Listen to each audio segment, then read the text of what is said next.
Guys, it's Rob. So today we got something really exciting, but I'm honestly a little nervous. Reason being is today we're going to be priming our front bumper, doing the body work that needs to be done, sanding, and the whole process. What we are going to be doing is going through and first off doing some sanding over like the higher up areas, knock those down so it's even with the rest of the bumper. Then we're going to go through it Bondo, and we're going to patch any small imperfections and holes that may be there, or scratches, nooks, crannies, whatever. We're going to fill all that up, then we're going to sand that with 120 grit, and then we're going to go through and then sand it with 220 grit, sand the whole bumper with 220 grit, then do a wet sand with 400, and then a wet sand with 800, and do some wiping and cleaning in between there as well. Then we'll paint it, not paint it, but we're going to prime it, do all 3 coats, 2 light coats, and 1 heavy coat. So now that'll be ready for the plastic dip as well for after we do the back bumper. But I'm nervous because it's the first time that I've really done this kind of stuff, and I'm not really making like a how-to on this. It's kind of just like what I did, more of like kind of documenting the steps that I did for you guys to watch. So if it's not perfect, that's why. And I just really hope you guys enjoy the video as a whole. Let me know what you guys think in the comment section. And let's get into it. So we got the headlights out just to make things a little bit easier, and I was working on some other shit earlier. But what we're going to be doing first is small areas like this. We're going to go through, sand that down because that's raised up a little bit. We're going to go through the whole bumper. We're doing the front one first, then we'll do the back one. We're going to do that, go ahead, sand that down. And then little nicks like this will be filling in as well. Kind of hard to see some of them, to be honest, on camera. So guys, here while I'm sanding, obviously extremely sped up, but what you guys keep seeing me do is wiping over the same spot because I am using 120 grit sandpaper. And I wanted to make sure that I wasn't over sanding one area to where I was having a dip or a misshape in the bumper, since I was using a, this wasn't like a sanding sponge, this was a sanding block, so I could actually misshape some of the lines pretty easily if I applied too much pressure or sanded in one area for too long. So I had to be very careful about that. And here's a very good example. You see me staying with the lines very closely right in there. And now we're starting off with our first little bit of Bondo over that first really big gouge that I showed you guys at the beginning. And that's really going to be the main area during this process that I really have to tackle and sand and make sure is perfect. Because when you use Bondo, same thing if you use spackle or anything like that, you're really going to have to use much more than like the area. If you have like a 2-inch area, you might have to use 4 to 5 inches of Bondo over that area to really be able to blend it in with the rest of the body nice and evenly after you do your sanding. And that's just how you usually get the best results. And most of it you really do end up sanding away, but you have to get through all of that area to make sure it comes out perfect, and you can do multiple layers on top of that as well. So now that we've gone bondoed the little bit that we had to, honestly, we didn't have to do much. This was a very nice body kit that we got, but we did have to do a little bit here. So now we're going to go through, sand this down with some tougher grit sandpaper, about I think either 80 or 100 grit, just to knock everything down, get it even. Then we're going to smooth it over. So as you guys see here, I'm using the sanding block again with the same grit sanding paper. So we're able to really just knock everything down, get everything to the same level. When you're doing this, right now we're not trying to get this perfect, ready for primer and paint or anything like that, because we're still going to go over and sand this with 4 finer grit sandpapers and some wet sanding to make sure that it comes out absolutely perfect. And honestly, I mean, you look at this now after it's done, you can't tell, because I did this process, and it is somewhat of a lengthy process, but it's really the best way how to do it after the research that I found and what experience I do have doing this kind of work. So now, guys, what we're doing here is we're going over with this 220 sanding block, and we're sanding down the entire bumper. Reason being is when Duraflex makes the mold release wax that they use leaves a little bit of a residue from the fiberglass on here. So you want to sand that off, so when you either paint it, prime it, get your plastic dip on here or wrap, you don't get any waviness in your final finish. This is just another one of those preventative steps. Sometimes you might get your kit and you might throw it on and it might look perfect right after prime and paint right after you get it, but with most of them you're not going to be able to do that. So you're going to want to go through, sand them down nice like this, and I would recommend using a sanding sponge for this. Reason being is the sanding sponge can move with the contours of the bumper, so you're not going to flatten out any edges or misshape anything. So that's just one thing you won't have to worry about. Another benefit that we are getting as well compared to most people is we're doing this entire car, other than some accents, matte black. And matte black just happens to hide this kind of stuff better than any other color. If you have imperfections in your body, matte black will usually hide them, as long as they're not like terrible. But if they're maybe some minor mistakes or some minor amateur mistakes, the matte black is going to hide that. So guys, there you go. You can see how it's starting to turn out, how smooth that is. You do see some scratches around it still, but what we have going on, I mean, these scratches after the filler paint, I mean, that's perfectly smooth, to be honest, those scratches, but you won't see that anyway.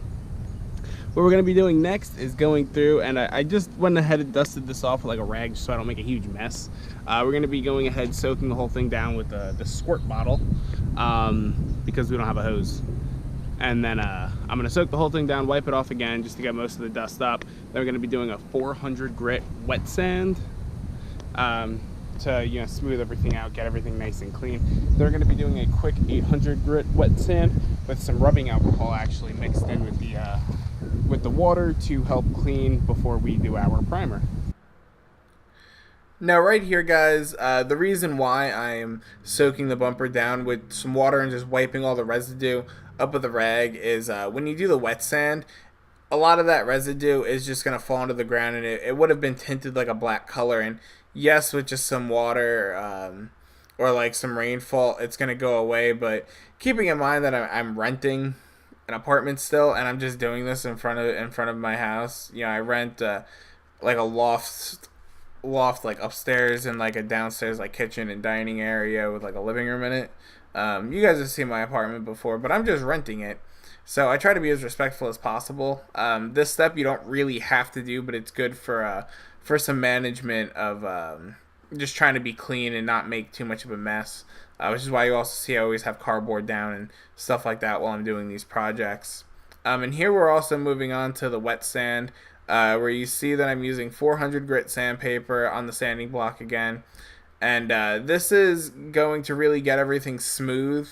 And you see that I'll respray the same area a couple of times. You want to make sure it's wet. When it starts getting caked up, then you're going to do more harm than good. You really want the area that you're sanding to be nice and wet. You want your sandpaper to be nice and wet. And yet again, if you're dripping or anything like that, it's not that big of a deal. Whatever residue hits the ground will wash up extremely easy just with some water. And this is really a very vital step when it comes to doing a good bodywork job, is the sanding, and especially the wet sanding. After you get everything nice and smooth, this is what's going to give you a really smooth finish and make the patches and repairs you had to do not seem noticeable whatsoever. The automotive filler primer, going to cover the whole bumper. We covered up what we had to do this under here. I'm good at spraying, and well, all that shit gets covered anyway where the headlights are going, so I'm not too concerned about that. Sides of the car, the wheels, everything, fog lights are all taped up. Now guys, here you see me spraying on the first coat. Obviously I'm not getting 100% coverage, because you really want to make sure that everything you're doing in this step is in moderation. And it's probably the toughest part about painting. You want to really use long strokes and do a light first coat, a light second coat, and a heavy third or fourth coat, depending on how you're doing. And that's what we did here. We did 3 coats all together, and I think it ended up coming out really nice. I'm really happy with the way that the bumper turned out with the primer. And it really goes to show how just really taking your time with this kind of stuff really gives you what you want in the end. Because if I would have rushed this, maybe done 2 heavy coats of paint and not gone all the way up to 800 grit wet sanding, it maybe would have turned out okay. I definitely would have got it done a lot quicker. But doing it like this is really how you're gonna get the nice finishes that you see on cars. And that's why I'm excited to do the Plasti Dip, because with all the products that they have out there for that now, you can really yourself, at home, do a pretty good paint job on your car. It's not going to be anything like if you get the car in a booth and you're using high quality paint and high quality equipment, but it is cool and it's fun to do, and I would highly encourage anybody else to do it. So as you can see, guys, the bumper is completely different color now. It's like a bluish gray white kind of. It looks actually kind of cool. I kind of like it. I'm not gonna lie. We took the steel mesh out for now, just because it was just easier. It's getting done in purple along with the grill right here. It's gonna be purple, but not the Ford emblem. But I just wanted to leave that in for now, so it at least looks kind of complete-ish a little bit. This body line right here, we were having a little bit of an issue with, so I went ahead and fixed that as well. But it's looking good. Very, very proud of how this is coming along. I didn't know how it was going to be doing my first body kit, fully doing a Plasti Dip job as well on the whole car. Still got the back one. Haven't touched this one yet. Hopefully we're going to get the side skirts done tonight as well, so I can tackle this back bumper maybe in a couple of days.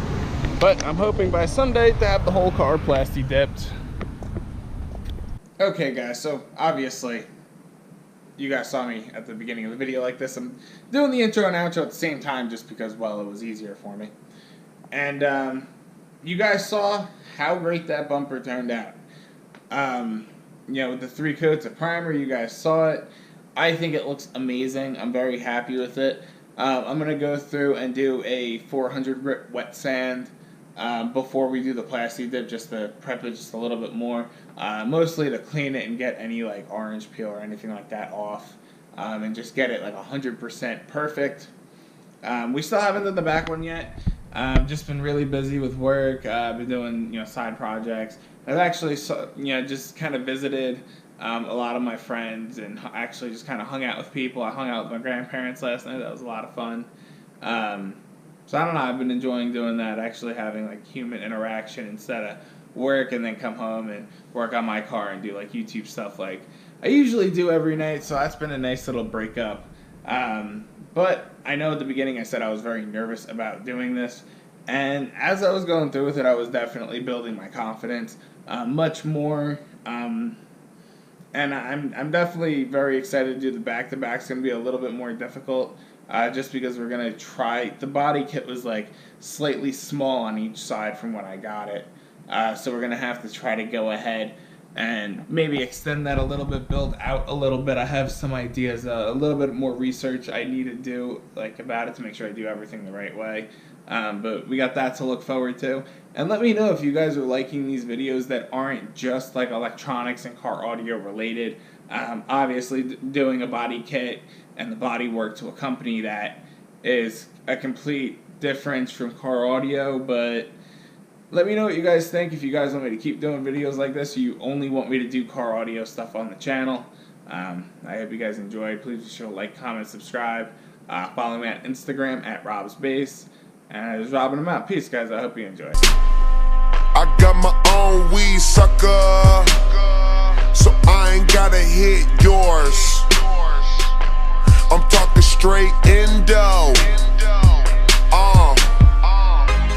Cali weed blowing like a Rastaman. Good seed straight from